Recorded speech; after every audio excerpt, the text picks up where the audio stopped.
Welcome to today's episode of Critical Mass Radio Show. I am your host, Rick Franzi, and our second guest, Navneet Chugh, he's managing partner at the Chugh Firm, is sitting in the studio. Navneet, welcome to the program. Thank you. Good to be here. It's good to have you here, sir.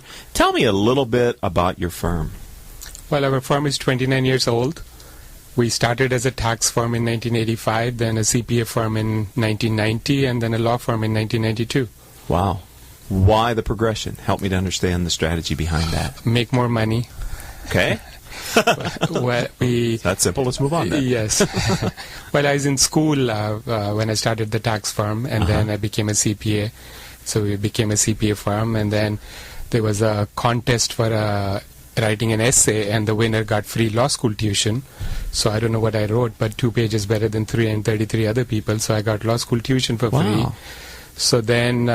so the firm's practice has kind of followed your education? Yes. Your development? Right. Okay. So deep down we're two firms, a CPA firm and a law firm. Okay. How does that work together? I don't know that I've had in the 1,000+ interviews that I've done on the radio show anyone with that type of service level. So how does that work when you have a law firm and a CPA firm under one roof? It works great. There's 1.2 million lawyers in the United States and 400,000 CPAs and 15,000 attorney CPAs. We, as a matter of fact, have an association called American Association of Attorney CPAs. And I tell all my lawyers, don't come tell me that I'm not good at math, because 90% of the fight is about money. So you better be good at math. Mm-hmm. So it works great. We do corporate work, tax, litigation, immigration, and then do general counsel and CFO work for small to medium-sized companies. So you took me right to my next place. Let's talk about the type of clients that you work with. People that are listening to our show here on Critical Mass Radio Show, Navneet, tend to be CEOs running firms of maybe $5 million to $100 million, probably more like $5 to $50 million. That's the sweet spot for the guests that listen to the show. But tell me about the type of people that you work with companies. Well, we have 10 offices and about 300 employees and 114 attorneys and CPAs. So we work with small and medium-sized businesses. We work with mom-and-pop shops. Okay. We work with medium-growing businesses. We work with large businesses, and we have 10 of Fortune 500 as clients. Okay, so you cover quite a wide range. Tell me about the 10 offices. Where are they located? 5 in U.S., in New Jersey, Atlanta, D.C. on the East Coast, and Santa Clara and Cerritos in California. Okay. And how did you get to this point? Was it through acquisition? Was it organic growth? How did you get into these other markets? I made the mistake of reading about Peter Drucker 25 years ago, and he said an organization that's not growing is dying. Okay. So I said, okay, we don't want to die, which means we got to keep growing. Right. So we've kept growing. And 15 years ago, one of my very good employees, his wife got transferred to New York, and he said, I'm sorry, I have to leave. I said, can I come with you? So I went with him. It didn't bother him at all that you wanted to move with him or anything? No. Oh, okay. He said, happy okay, about it. I'll work from home. I said, no, I'm going to start an office across the street from where you live. Wow. I'm going to put in a lot of good furniture. And he says, I'm alone. I said, I don't care. I'm going to go. Let's go buy some plants. So I decorated the office. So that's how New York happened. So 4 of our 10 offices are because of marriage. One of our employees got married into that city, and I went with them. What a unique way to grow your firm. What a logical way to grow your firm and not lose what I assume were key good employees that you wanted to keep in the firm. Yes, Rick. In our business, it's very simple business, good employees and good clients. That's all we have. Right. We're very lucky we have wonderful clients, and very, very lucky we have 300 awesome employees. Yeah, because in a service space, which many of the guests that have been on a show are in the service space, it really is the quality of your staff that determines your value proposition, yes. Isn't it? Yes. I mean, you can put tools and systems and marketing, and you need all that other stuff too, but at the heart of it, it's the delivery of the service by the individuals that you choose to bring onto your team. Right. And like Jim Collins says in Good to Great, if you get good employees, they'll put in the systems for you. Right. It all starts with the good employees, right? Correct. Right people on the bus. Yes. Okay. Well, you're listening to Critical Mass Radio Show. Navneet Chugh is our guest. He's managing partner for his firm, the Chugh Firm, which we're exploring a little bit.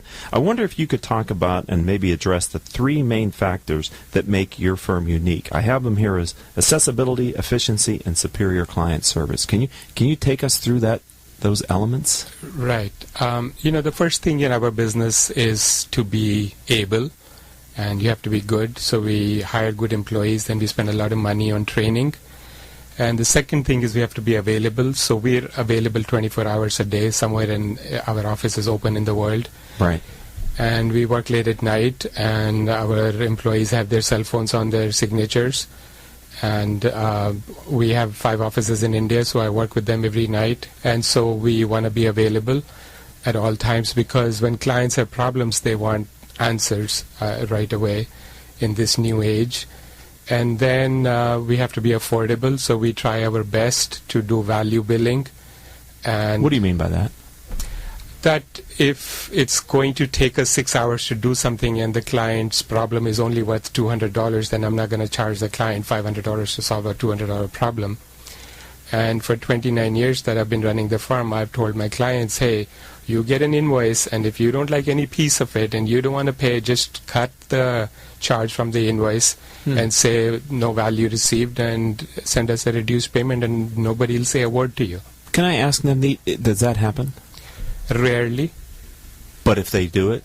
They do it. I've told my accounting staff that I don't want to hear about it. I don't want to see the client's letter, because I don't want to be tainted next time I'm talking to the client, and whatever the client says, please do it.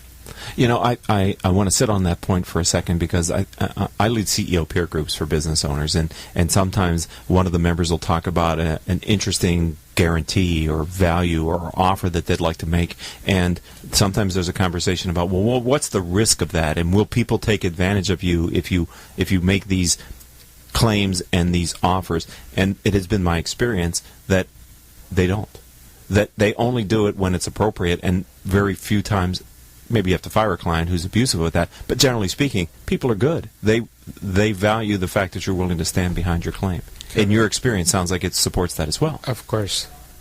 Don't be afraid to make that offer, right? Never had a problem. Okay. So we're talking with Navneet, Chugh, and you were going through accessibility, efficiency, and superior client service. So have we touched on all 3?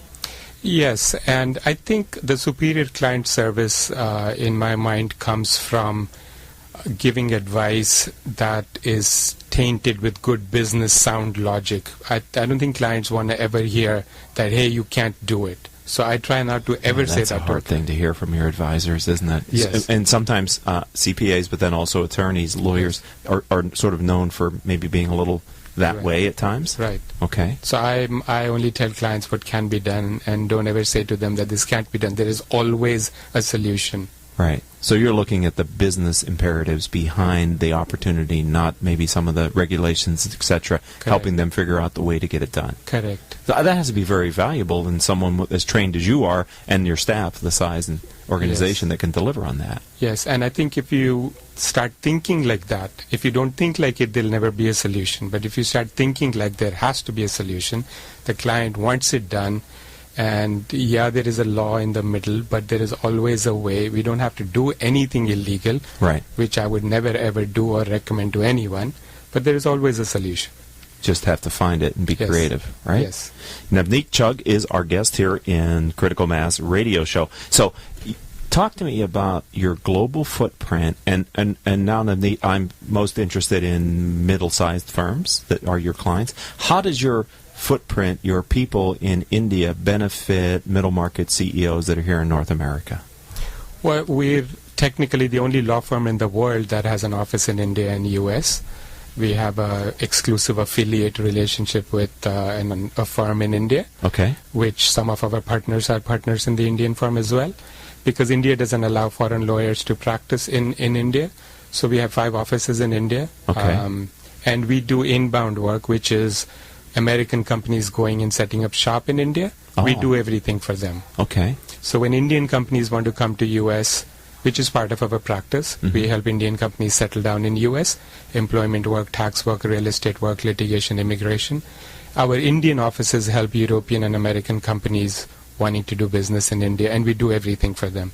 So Navneet, let's look at it from both perspectives. From your experience and years of doing this and ability to understand both cultures, is one way more challenging than the other, setting up an American firm in India or an Indian firm in America? What is your experience? Tell me.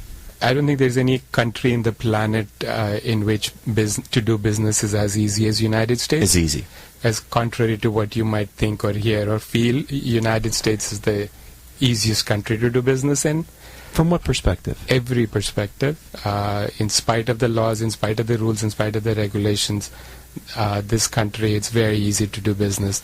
Language, paperwork, access to law, justice, access to courts is just beautiful. Can I ask, from an acceptance of a company into the U.S., is that a factor as well? You know, kind of the fact that you can open up a business here and may not be a local entrepreneur. Do you see that being more accepting in the U.S. as well? Does that make sense the way I'm asking it? Yes, and it has been like that for 300 years. The U.S. has welcomed foreign money. Right. Now, we've had a law since 1990. You invest $1 million in a business in the United States, you get a green card. So the green card is on sale for $1 million. And what's the logic behind that, from your perspective, and the benefit to the U.S.? I think the logic to that has been that the world looks for a safe country to invest in which they can invest and easily get a stock certificate and easily own it. Nobody's going to steal it from them. And so the rule of law. Rule of law. Okay. I think it was Hernando de Soto who wrote a book many years ago, How the West Has Won, and he says two simple things that every American takes for granted, having a stock certificate and having a real estate deed, which takes 5 minutes in the United States, is a big challenge in the rest of the world. And you're right, we do take that for granted. That's sort of just accepted, isn't it? Yes. Well, this is great perspective that you're giving us. So, are you suggesting then that there are still some greater challenges going the other way then for an American firm to open up shop in India? But it's been very common in many sectors and many industries, very prevalent as a business practice. Yes. India got independence in 47. So from 47 to 1991, it was very difficult. Since 1991, India has opened up and liberalized and is doing great. And it's gotten much easier, and it keeps getting easier every month. The government keeps doing new rules and regulations which making business easier to enter into India. Mm-hmm. But it's still far more difficult than United States. But I tell my clients, it's not your problem, it's my office's problem in India. You give me a corporation name and I'll have you up and running. That's all I want. Right. Well, I spent many years in technology, and it's very common for technology companies to have a large footprint of software developers and knowledge workers that are based in India and different parts of India as well. Yes. That thanks to liberalization in 1991 and the tech boom in 1995. Right. And the Y2K crisis in 2000, and then the internet boom and crash, and India has been booming. So is it your perspective that by setting up businesses cross-culture like that's actually, for the global economy, beneficial? I think so. And I think the world is realizing that United States and India are two wonderful allies, because what's important in this country is exactly what's important in India. What makes this country tick is education and entertainment and religion and politics. And those four things dominate every layer of Indian culture. Last question, then we're going to take our commercial break, Navneet. Sure. Do you think that's partly attributable to our shared history relative to being associated to Great Britain or the United Kingdom? I think partly, and the fact that the U.S. is the oldest democracy and India is the largest democracy had a lot to do with it. Excellent. Wow, this is great perspective. I'm really enjoying this conversation. Thank you for coming in today. Navneet, I'd like to ask you your guiding principle. For me, here on Critical Mass Radio Show, it's your overarching philosophy for how you started the firm and then as you continue to lead and grow it. Could you share your guiding principle with our audience? Yes. I think my business is very simple. It's a service business, and I have two things two areas to be worried about and take care of. One is employees and one is clients. And I think if I could just be fair and decent and honest and act in integrity with both employees as well as clients, then all of my problems remain solved. So are there times when you have to remind yourself of that guiding principle? I guess it becomes ingrained in you, and so every action you take, everything you think about doing, it is just the bottom line, is just a foundation you operate from. Right. And my experience is then that the employees of your firm begin to learn that from watching your behavior. Right. More than what you say, it's how you make decisions and act and direct them to act as well, right? Right. Because it really does bleed into the culture. Yes. This sounds like a foundational belief system for your culture. Right. It builds the culture from which it springs from and maintains itself. Right. And I would think having not just remote offices, but international offices, maintaining the culture must be a little bit of a challenge just because of, time zones, culture, etc.? It is a challenge. I noticed that people who worked in our headquarters, when they go to some other office, those offices tend to do better. Okay. Why, do you think? Because they worked with us, they trust us, they can't believe that an organization can run in such an ethical manner. When we get some outsiders, they have a hard time trusting us that something's wrong. No organization can be so ethical. Yes. And they don't have the culture. And I think, part of the guiding principles is 4 things we're concerned about: speed, brand, talent, and culture. And I have a sticky on my desk, and I look at it every day, and I think about it every day, that my concern as CEO of the organization has to be speed, brand, talent, culture, and integrity. Speed, because the way the world is operating now. Brand, because people are brand conscious, and that's how you remind people that you're ethical and you operate in integrity. And talent, because that's all we have. That's the only machineries we have, our people. So we invest a lot in our people. And then we have an awesome culture, really, really wonderful culture. We have a lot of fun. We do a lot of crazy stuff. And there's crazy stuff happening every day, every week in all offices. You're saying a bunch of attorneys and CPAs do crazy things? Yes. Well, I love that. That's almost counterculture in some ways. Tony Hsieh, who has built Zappos, said, and it's the first time that I thought of it this way, he said, your culture is your brand. You can't maintain for the long term a separate brand from what your culture really is, because it's really, culture is when your clients touch your company. And usually that's touching your people, right? Right. That's where they see your culture and your brand. It comes into one. I thought, that Tony Hsieh was so right in that, because you think of maybe even professionals and people who have a certain professional brand, but their personal culture is different. Once we learn their culture is different than their brand, what do we believe? Their culture. Right. We don't believe what brand marketing they said. And sometimes they can never get that back. Right. And it must be hard with this many people to make sure that people really appreciate and understand these 4 principles. But the fact that you've been able to distill it down into 4 communicatable issues must help you in building and reinforcing the culture, right? It helps, and we have a culture of trust, and for instance, we have a servant leader, a quarter. We just pick people at random. People either volunteer. Sometimes we have a contest of who can be a servant leader. And these are not managers, not owners, anybody in all offices. They run the firm for 3 months. Really? Yes. Wow. Servant leader at the quarter. Wow, what an honor, right? Yes. What an opportunity for them to appreciate what it means to be the leader as well, right? Right. Because sometimes you can't really appreciate it till you have to do it. Correct. Till you're in that seat. At least we've transformed one person a quarter. Right. And they probably reverberate within the organization for the other people who know, like, and trust them. Right. They are in positively influencing people about their experience as well. Right. And we tell them to make sure clients are happy, make sure employees are happy, make sure university sessions are happening, training is going on, there's fruit at the office, there's lunch at the office, there is fun activities going on, there's debates, there's birthday celebrations, there's outings, celebrations for every good thing that happens to the firm, we celebrate. What an exciting thing. What a great conversation. I appreciate your time. We have about 2 minutes left. Tell me about the future for your firm, and Navneet, where are you going with this? Where do you see it? Well, our challenge and our growth is one and the same. We have a CFO of one of the largest clients says to me last month that, Navneet, why can't you open more offices in other countries? Because whenever we go to any country, I tell my employees, hey, find a Chugh over there, because we want a firm like yours. So can you please start an office in England? Can you please go to Singapore? Can you please go to Brazil? Wow. I love it when customers lead you that way. Are you going to be able to do that? Well, we started thinking about it. We've made a list of 20 cities we want to be at. We recently entered into an arrangement with a professional service organization that provides immigration service around the world, 80 countries.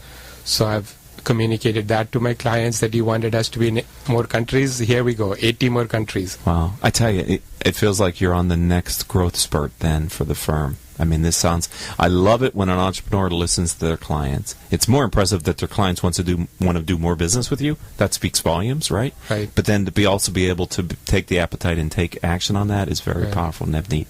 Yes. I've really enjoyed this. How does someone learn about your firm online? How do they find you? Chugh.com. CHUGH.com. I'm sorry, I talked over you. Would you spell it again? CHUGH.com. I'd like to have you back in the future. Would you like to come back and talk about your firm? My pleasure, every day. All right. Well, we're going to end this show. Well, we'll have to do that. I'll have Crystal, our producer, work with you, and we'll find another time to have you back, sir, to talk more about you and your firm.